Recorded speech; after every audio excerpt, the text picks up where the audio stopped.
اب یہ جو مشن میں نے آپ کے سامنے رکھا، ایک بنیادی مشن قرآن کی تبلیغ کرو، تبلیغ کرو، تبلیغ کرو، تبلیغ کرو۔ یا ایھا الرسول بلغ ما انزل الیک من ربک وان لم تفعل فما بلغت رسالتہ۔ نمبر 2، جو دین حق دیا اسے غالب کرو، قائم کرو، نافذ کرو، اس کی مثال پیش کرو دنیا کے سامنے۔ ان دونوں میں مدد درکار تھی محمد الرسول اللہ کو۔ جیسے حضرت مسیح نے کہا تھا، وَإِذْ قَالَ عِیسیٰ ابْنُ مَرْیَمَ لِلْحَوَارِیِّینَ مَنْ أَنصَارِی إِلَى اللَّہِ، کون ہے میرا مددگار اللہ کی راہ میں؟ جیسے کہ اللہ فرماتے سورہ حدید میں، بڑی پیاری آیت ہے، بڑی ریولوشنری آیت ہے، بلکہ میں لفظ استعمال، بڑی ننگی انقلابی آیت ہے قرآن مجید کی۔ اتنا صاف اللہ تعالیٰ ہی سچ بول سکتا ہے، کوئی اور تو ضرور کہیں نہ کہیں اس کے اوپر کوئی کپڑا ڈال کے بات کرے گا۔ آیت نمبر 25 آف سورۃ الحدید، لقد ارسلنا رسلنا بالبینات، ہم نے اپنے رسولوں کو بھیجا واضح نشانیوں کے ساتھ، معجزات کے ساتھ۔ وانزلنا معهم الکتاب والمیزان، ان کے ساتھ کتاب اتاری، شریعت اتاری، میزان اتاری، نظام اتارا۔ لِيَقُومَ النَّاسُ بِالْقِسْطِ، تاکہ لوگ عدل پر قائم ہوں۔ اس لیے کتاب کیوں بھیجی، رسول کیوں بھیجے، نبی کیوں بھیجے، وحی کیوں بھیجی؟ تاکہ لوگ عدل پر قائم ہوں۔ یہ اس سے بڑی آیت کوئی ہوگی؟ عدل اجتماعی، سوشل جسٹس۔ اب اگلا ٹکڑا پڑھیے، وَأَنزَلْنَا الْحَدِيدَ، ہم نے لوہا بھی اتارا ہے، فِيهِ بَأْسٌ شَدِيدٌ، اس سے اسلحہ بنتا ہے، جنگی قوت ہے۔ وَلِيَعْلَمَ اللَّهُ مَن يَنصُرُهُ وَرُسُلَهُ بِالْغَیبِ، اور اللہ دیکھ لینا چاہتا ہے کون ہے اس کے وفادار بندے جو لوہے کی طاقت کو ہاتھ میں لے کر اللہ اور اس کے رسول کی مدد کرتے ہیں۔ دین اللہ کا، اسے قائم کرنا اللہ کی مدد ہے، اسے قائم کرنا محمد کا فرض ہے، اس کے جد و جہد کرنا محمد کی مدد ہے صلی اللہ علیہ وسلم۔ یہ تھی نصرت، اور یہ نصرت آپ کو معلوم ہے حضور کی زندگی میں صحابہ نے کرام نے کی ہے کہ نہیں کی؟ جو شخص ایمان لایا فوراً داعی بن گیا، فوراً۔ ابو بکر ایمان لائے، اور 6 جو ہیں عشرہ مبشرہ میں سے چوٹی کے صحابہ، وہ ان کی دعوت پر ایمان لائے۔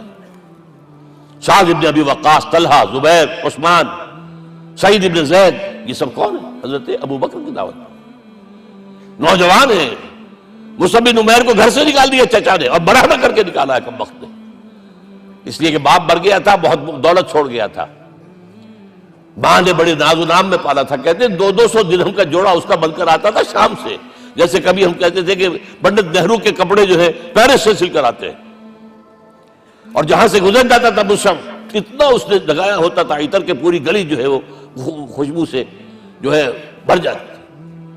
چچا نے بلایا، تم جو یہ گلچھرے کر رہے ہو اپنے باپ کی دولت پر نہ، اور تم اسے کہتے ہو کافر، نکل جاؤ گھر سے۔ وہ چلنے لگے، یہ بات ہے، ٹین ایجر چلنے لگے۔ وہ سمجھا تھا کہ میرے یہ کہنے سے اس کے تو اس کو تارے نظر آ جائیں گے، یہ فوراً جو ہے توبہ کرے گا، پلٹ آئے گا۔ چلنے لگے تو اسے اور غصہ ہے، یہ کپڑے بھی اسی باپ کے ہیں، اتارو۔ وہی اتارے کپڑے، مادرزاد برہنہ ہو کر ماں کے پاس گئے ہیں۔ ماں نے آنکھوں پر ہاتھ رکھا، مصعب کیا ہوا ہے؟ فرمایا امی میں موحد ہو گیا ہوں، یہ ہے توحید۔ اور اب جا کر حضور کے دامن میں بیت ارقم میں اب ہمہ وقت کارکن ہے، قرآن اتر رہا ہے، پڑھ رہے ہیں، سمجھ رہے ہیں، قرآن اتر رہا ہے، یاد کر رہے ہیں۔ اور اس کے بعد جب کہا تھا مدینے والوں نے بیعت عقبہ اولیٰ پر کہ حضور ہمارے سے آپ کی ملاقات تو صاحب کے بعد ہی ہوگی، درمیان میں تو آپ کو معلوم ہے خون ریزی ہے، کوئی قافلہ بچ کے نہیں آ سکتا، تو اب آپ ہمیں کوئی اپنا شاگرد دیجئے۔ مصعب بن عمیر کو حضور نے کہا جاؤ ان کے ساتھ۔ وہاں ان کا نام پڑ گیا المقری، پڑھانے والا، قرآن پڑھانے والا۔ 75 آدمی اگلے سال لے کر آ گیا ہے، اور اسی سے بیعت عقبہ ثانیہ ہوئی ہے، اور ہجرت کا راستہ کھل گیا۔ اور اس کو ایک دفعہ حضور نے دیکھا، مسجد کے دروازے کے سامنے سے گزر رہا تھا مصعب، پھٹا ہوا کمبل تھا جسم پہ لپیٹا ہوا تھا۔ حضور کی آنکھوں میں آنسو آ گئے۔ غزوہ احد میں شہید ہوا کس طرح؟ علم بردار تھا، ایک ہاتھ پر وار پڑا ہے، کٹ کے گر گیا، ایک ہاتھ سے تھاما، دوسرے پر بھی گر گیا، دونوں جو بچے ہوئے حصے تھے اس سے تھاما. پھر جب ختم ہو گئے اس کے بعد جو ہے جب دفن کر رہے تھے تو حضور کے سامنے پرابلم لایا گیا. مصعب کے جسم پر تو کوئی کپڑا ہی نہیں تھا سوائے ایک چادر کے، ایک دھوتی. اللہ اللہ خیر صلی اللہ. اور شہید کا کفن ہوتا ہے اس کا اپنا لباس. حضور وہ اتنا چھوٹی ہے وہ چادر کہ پاؤں ڈھانپتے ہیں تو سر کھل جاتا ہے، سر ڈھانپتے ہیں تو پاؤں کھل جاتے ہیں. فرمایا سر کو ڈھانپ دو کپڑے سے اور پیروں پر گھاس ڈال دو. That was the last dress which Musab got. تو یہ لوگ جو تھے محمد رسول اللہ والذین معہ، یہ ساتھی حضور کے جنہوں نے حضور کے مشن میں آپ کا ساتھ دیا.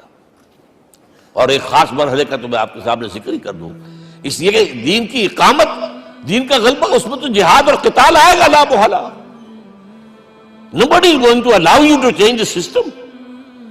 اگر سسٹم بدلتا ہے تو اس کے ساتھ جو مفادات بدلتے ہیں وہ ختم ہو جاتے ہیں، جو پریولیجز ہیں وہ ختم ہو جاتے ہیں. لہذا جب غزوہ بدر کا مرحلہ آیا ہے، حضور نے مجلس شورا منعقد کی اور آپ نے جو وحی سے آپ کو بتا دیا گیا تھا، دیکھو ایک قافلہ آ رہا ہے شمال سے، مال غنیمت سے لدا پھدا ہے اور 50 صرف اس کے ساتھ محافظ ہیں.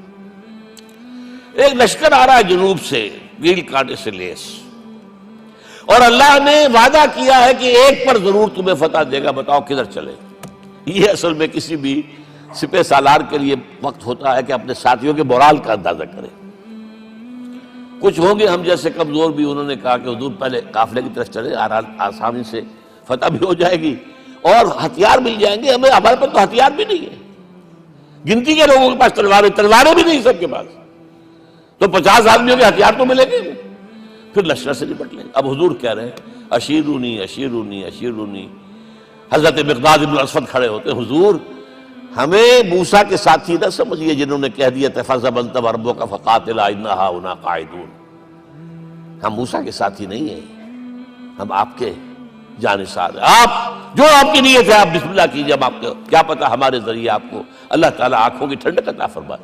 حضور پھر فرمائے مجھے مشورہ دو، مجھے مشورہ دو. تب خیال آیا سعد ابن عبادہ رضی اللہ تعالیٰ عنہ کو، جو رئیس انصار تھے، ہو نہ ہو یہ ہماری طرف روئے سخن ہے، کیونکہ بیعت عقبہ ثانیہ جس کے نتیجے میں ہجرت ہوئی ہے اس میں طے یہ ہوا تھا کہ اگر یہ مکے والے مدینے پر حملہ آور ہوں گے آپ کو ختم کرنے کے لیے، ہم آپ کی حفاظت ایسے ہی کریں گے جیسے اپنے بیوی بچوں کی. اور ابھی مدینے پر حملہ ہوا نہیں ہے، حضور پری ایمپٹ کر رہے ہیں، باہر نکل کر مقابلہ کرنا چاہ رہے ہیں. تو گویا کہ انصار کور نہیں ہوتے اس کے اندر، اس لیے بار بار اشیرونی، مجھے مشورہ دو. اب سعد بن عبادہ کھڑے ہوتے ہیں، کانک تعنینا یا رسول اللہ صلی اللہ علیہ وسلم. اے اللہ کے رسول شاید آپ کا روئے سخن ہماری جانب ہے. فإنا آمنا بک وصدقناک، ہم آپ پر ایمان لا چکے ہیں، ہم نے آپ کی تصدیق کی، اب ہمارے پاس چوائس کون سا ہے؟ اگر آپ آگے چلیں ہم پیچھے چلیں گے، اگر برق الغماد تک پہنچیں گے ہم اپنی اونٹنیوں کو دبلا کر دیں گے. یمن کا آخری شہر جو ہے برق الغماد. اور اگر آپ ساحل سمندر پر کھڑے ہو کر اپنی سواری سمندر میں ڈالیں گے ہم بھی ڈالیں گے.